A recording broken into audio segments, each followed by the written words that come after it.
Hello guys, നിങ്ങളുടെ bike നിങ്ങൾക്ക് uncomfortable ആയിട്ട് തോന്നാറുണ്ടോ? എനിക്കിങ്ങനെ ഈ റീസെൻ്റ് ആയിട്ടൊരു അനുഭവം ഉണ്ടായിട്ടോ.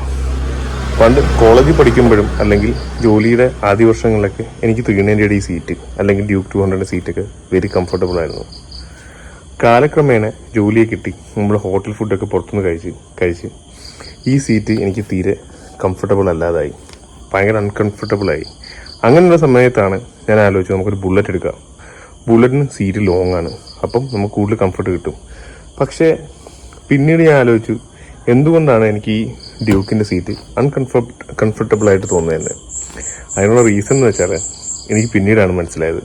ഞാൻ രണ്ടും കൽപ്പിച്ച് ഒരു ജിമ്മിൽ പോയി ചേർന്ന് ഒരു 4-5 മാസം വർക്കൗട്ടൊക്കെ ചെയ്ത് കഴിഞ്ഞപ്പോഴത്തേക്കും ഈ സീറ്റ് എനിക്കിപ്പോൾ പെർഫെക്റ്റ് ആണ്.